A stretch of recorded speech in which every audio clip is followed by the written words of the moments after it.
Bingerville, commune située en bordure de la lagune Ébrié, dans le district d'Abidjan. C'est dans cette cour que vit la famille Adengra.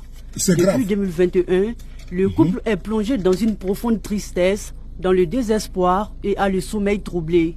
La raison, l'accouchement d'Anta Adengra. Enceinte, les nombreuses échographies ont démontré, et même à 3 jours de son accouchement, une grossesse gemellaire. Malheureusement, elle se retrouve avec un seul bébé suite à une intervention chirurgicale en juillet 2021 dans la clinique de son gynécologue située à Cocody-Angré. Le 13 juillet, ma femme va pour la dernière consultation et il va ordonner encore, après avoir consulté, après avoir marqué lui-même qu'il entend toujours 2 cœurs battre, il va demander une échographie à nouveau. Et l'échographie, une fois de plus, va être réalisée à CID. Une grossesse jumellaire avec le poids de 2,9 kg pour le premier sac et de 3,1 kg et quelques pour le deuxième sac. Donc, à partir de ce moment, lui, quand on lui a fourni les échographies, il a dit, bon, que si c'est comme ça, il va faire l'opération le vendredi 16 juillet. Le vendredi 16 juillet au matin, il nous indique une clinique qui serait sa clinique parce que, bon, il n'est pas loin de la retraite, donc il a fait une clinique pour préparer sa retraite. Donc, la clinique se trouve à 7e tranche à Angré. Lorsque nous, on arrive le matin, on m'informe à l'accueil qu'il dit qu'il va faire l'opération dans l'après-midi. Donc j'ai dit, bon, ok, c'est le cas, moi je laisse ma femme, puisqu'elle n'avait rien, elle n'avait pas de douleur, mais on est parti avec ma nièce et ma femme. Donc je les laisse là-bas, je vais au travail parce que c'était un jour ouvrable. Je vais au travail et aux environs de choses, quand j'ai fini mes prières, j'ai pris la route, je suis arrivé là-bas aux environs de 16h, à cause des bouchons là. J'arrive, je trouve ma nièce devant sur un banc et elle me dit, non, ils sont au bloc. Donc l'opération était en train de se dérouler. Donc j'ai dit, bon, écoute, si je pouvais avoir un endroit, mais j'allais prier. Donc elle m'a dit, ah non, on nous a déjà indiqué la chambre d'hospitalisation, mais ça se trouve au premier étage quelque part là-bas. Donc elle va me montrer là-bas pour faire ma prière de 16h. Donc c'est là-bas que j'étais, lorsque, au bout de 10 minutes par là, elle revient et puis elle tape à la porte. Elle me dit, ah papa, ils disent qu'ils ont fini l'opération et que mais seulement c'est un enfant qu'ils ont vu. Mais comment? Elle me dit, non, non, que le médecin même est là, il veut te parler. Donc lui maintenant m'explique que, bon, il veut voir la mère, l'enfant, dans une semaine. Il me donne une ordonnance. Donc moi je lui ai dit, non, mais c'est pas ce que j'attendais de vous. Qu'est-ce qui s'est passé au bloc? Et puis de 2 enfants, on me dit que c'est un. Il me dit non, c'est le chirurgien qui a t'expliqué. Au moment où on arrive à l'accueil, la dame qui était là de service nous dit non, qu'après l'opération, il est sorti. Je sais qu'ils avaient parlé, tout ce qui est en bas, au bien de voir, là, je ne voyais pas ça. La porte qui est là, et puis où le monsieur qui est à côté, lui, je le voyais. Donc quand ils ont enlevé le premier enfant là, la sage-femme était arrêtée, à côté, ils l'ont donné. Elle était arrêtée, elle voulait attendre, ils ont dit non, on va déposer notre enfant qui va venir. Donc ça, elle est partie. Elle est revenue, ils ont dit non, il n'y a plus d'enfant. Mais après, j'ai entendu, il dit non, que l'échographie nous a trompé, que c'est bien c'est l'enfant. Comme c'est un monsieur, on connaît, il y a longtemps qu'on le connaît, que j'avais confiance en lui. Je ne savais pas qu'il pouvait faire ça. Donc pour moi, quand il a réagi comme ça, pour moi, peut-être l'autre enfant a un problème. Qu'il a allé comme ça pour ne pas me décourager. Je lui demande pardon. Que rend mon enfant. Qui me rend mon enfant. Son frère là, il est grandi, il n'a pas tout vu. Je lui demande pardon. Je suis prête à pardonner tout à cause de Dieu. Qui me rend mon enfant. Tout ce que je fais. Présent sur les lieux ce jour, la nièce d'Adama Adengra et un autre témoin donnent leur version des faits. Il y a une fille de salle qui est venue prendre les habits. Donc quand elle est arrivée, je lui ai remis les 2 habits. Elle m'a dit non, que c'est un habit qu'elle veut. J'ai dit mais c'est 2 bébés. Elle dit non, que c'est habit d'un seul bébé qu'on m'a envoyé de venir chercher. Donc moi je fais partie. Donc je lui ai donné habit d'un enfant et puis elle est partie. Après c'est monsieur qui est venu vers moi. Il me dit non, l'opération vient de finir. Il dit non, l'opération n'est pas finie. Puisque nous on attendait 2 enfants et puis ils sont venus prendre habit d'un bébé, ils n'ont pas pris habit de deuxième bébé. Et le deuxième bébé allait. Il me dit qu'est-ce que c'est que c'est 2 bébés. Et puis moi j'ai vu l'échographie de ma fille. Il m'a dit, ah bon, je peux voir. Il dit, oui, je lui ai remis l'échographie. Il a pris, il est reparti au bloc. Il est reparti. Après, il ressort avec une ordonnance en main. Il me dit, non, tiens l'ordonnance. Parce que des trucs que vous devez acheter pour le bébé. Il lui a dit, mais je vous ai posé une question, vous ne m'avez pas répondu. Et le deuxième bébé. Il dit, non, c'est le chirurgien qui pourra vous expliquer. On ne veut pas les installer pour venir voir le chirurgien pour avoir une explication.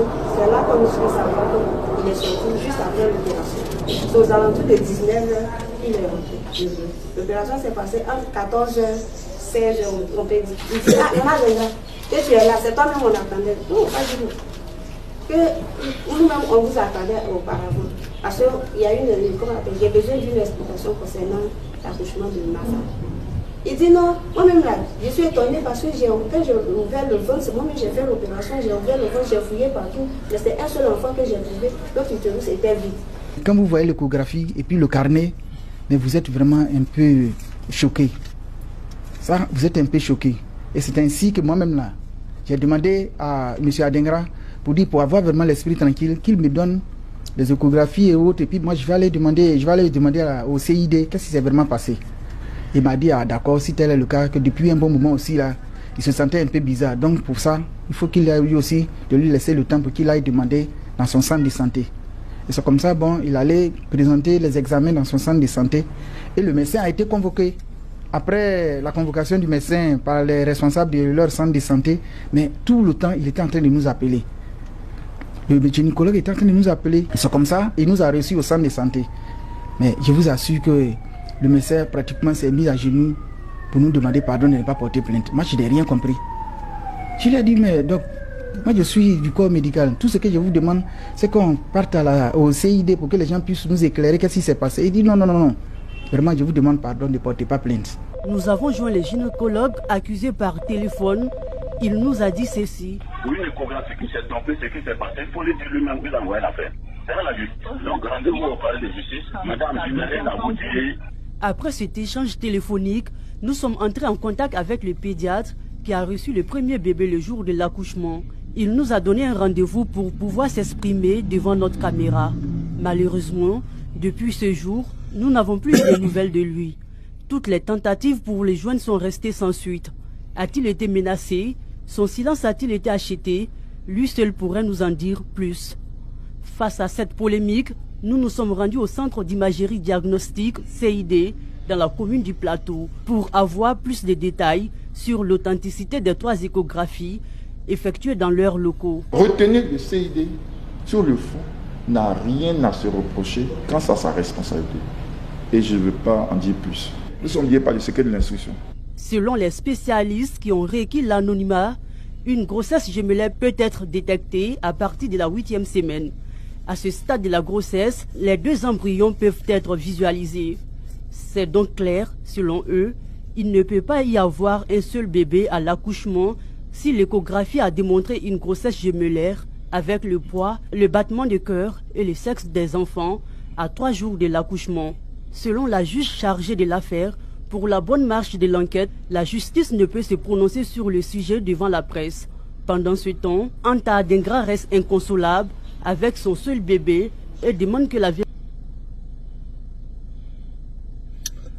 Une situation incroyable, surréaliste. Nous sommes en Côte d'Ivoire en 2023. Il y a un réseau de vol de bébés. Il ne faut pas se leurrer. Il ne faut pas aller avec le dos de la cuillère. Il faut aller face to face, mano à mano. La situation de la famille Adengra, ils ne sont pas les seuls en Côte d'Ivoire. Puisque c'est un réseau. C'est un réseau.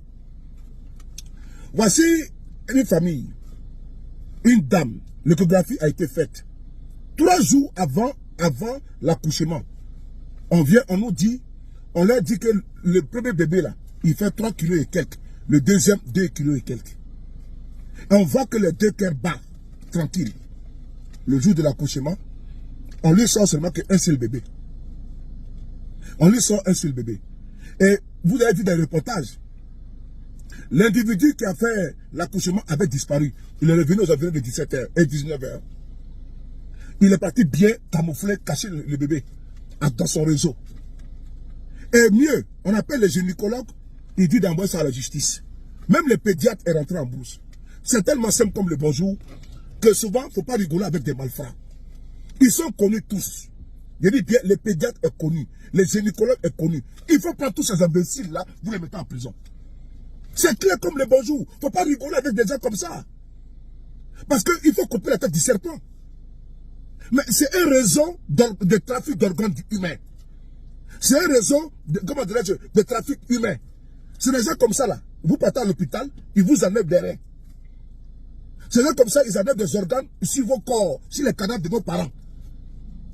Voici un individu qui a prêté le serment d'Hippocrate, qui ouvre une clinique et qui conseille aux personnes d'aller chez lui pour l'accouchement. Il savait pertinemment que la dame avait des jumeaux. Et là maintenant, il vient nous faire croire, il fait croire aux parents qu'il y a seulement un seul bébé qui est sorti du ventre. Et qu'il a fouillé partout, n'a pas trouvé le bébé. Ah, le bébé a disparu. Comme par magie, le bébé là a disparu. Donc lui, il a fouillé partout, dans le ventre de la maman là. Il a fouillé partout, il n'y a pas d'autre bébé. Le bébé a disparu. Non. Le bébé a été volé. Madame la magistrate qui s'occupe de ce dossier, la justice ivoirienne qui s'occupe de ce dossier, on peut reprocher toi à la justice ivoirienne. Par contre, il y a des juges intègres. Il ne faut pas aller avec la main morte ou bien la main molle. Il faut prendre toute cette bande-là. Vous les foutez au nouf, ils vont parler. Il faut prendre les gynécologues, les pédiatres, et les sages-femmes qui étaient le jour de l'accouchement là. Il faut les mettre en garde à vue, vous les foutez à la baca. Ils vont l'ouvrir. Ils vont parler, ils vont vomir. Parce que vous êtes trop complaisants. La clinique là, qui est à la 7e tranche là, cette clinique là, normalement elle doit être fermée. Combien de parents ont perdu le bébé là-bas? Combien de familles sont dans cette situation? La clinique là, de ce monsieur qui est à la 7e tranche, il ne doit plus exercer. C'est un criminel. Regardez comment cette maman est en train de pleurer. Voici ces jumeaux qui sont en train de grandir sans son frère ou sa soeur. Que ces malfrats, ces voleurs d'enfants ont osé arracher à l'affection maternelle, à l'affection paternelle, à l'affection de son jumeau ou de sa jumelle. Et puis l'individu, gaillardement, il dit d'aller à la justice. Et le pédiatre est rentré en brousse. Mais le pédiatre est en Côte d'Ivoire. Il continue d'exercer en Côte d'Ivoire tranquillement. Mais vous ne pouvez pas lui... Quand j'ai vu ce reportage, ça m'a sidéré. Merci beaucoup à la RTI pour le travail. La RTI a fait un travail professionnel. Ils ont appelé le pédiatre, il a pris la poudre d'escampette, la clé des champs, il ne répond plus encore. Mais ce sont comme les beaux jours. Depuis 2021, on est en 2023, et il n'y a pas eu de dénouement heureux sur le dossier. Mais qu'est-ce que la justice ivoirienne fait? Mais il faut prendre ces messieurs, ces gens-là. C'est-à-dire que le pédiatre, l'infirmier, là, tout ça, vous les mettez dedans au trou. Vous les mettez au fond. Pour qu'ils sachent et qu'ils crachent le morceau. Parce que l'enfant vit, l'enfant la vit, l'enfant la vit. L'enfant la vit, l'enfant n'est pas mort, l'enfant la vit. C'est trop facile, c'est trop facile. J'ai mal pour cette famille-là. J'ai mal pour cette maman qui sait que son enfant vit, mais elle ne sait pas dans quelle main l'enfant se trouve. Ces réseaux doivent être décapités. Il faut couper la tête du serpent. La tête du serpent est déjà là. Le pédiatre, le gynécologue, c'était un réseau. C'était un réseau. Vous attendez quoi? Nous comprenons que la justice doit faire son travail. Elle va à son rythme. Mais par contre, le pédiatre, les gynécologues, ils sont connus. Vous n'allez pas les convoquer et puis après les laisser partir tout le tout. C'est quand même trop facile. Il faut les prendre, vous les foutez dedans. Ça, vraiment, il faut les prendre, il faut les mettre au nouf. Et cette clinique de merde là, cette plante là, je demande à vous tous qu'elle est là-bas de boycotter cette clinique là. La clinique là, 7e tranche, où la dame, où le monsieur, il est encore en activité là. Cette clinique doit être fermée. Mais ce n'est pas une clinique. C'est une boucherie humaine. C'est un laboratoire de vol d'enfants. C'est un laboratoire de vol d'organes. Je tenais à interpeller ici les autorités compétentes ivoiriennes. Vous êtes des pères et des mères de famille.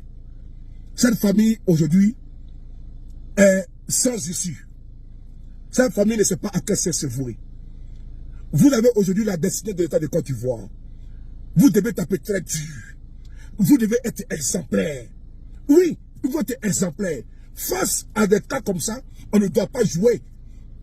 On ne doit pas jouer. Ou bien c'est l'un de vous qui a volé cet enfant-là. Ou bien c'est l'un des caciques du pouvoir qui a volé cet enfant. Si c'est l'un de vous, alors vous devez le sévir. Vous devez sévir. Parce que ça, là, personne ne peut admettre qu'on vole son enfant. Et on vole l'enfant de quelqu'un en Côte d'Ivoire en 2021. On connaît les réseaux. Et puis on nous dit que non, la justice fait son travail. Donc, jusqu'à quand? Et pendant ce temps, l'enfant grandit dans quelle main? Dans la main de qui? Dans la main d'une mère qui n'a pas mis au monde? D'une famille qui n'a pas mis au monde? Les pédiatres en savent beaucoup de choses. Les gynécologues en savent beaucoup de choses. La clinique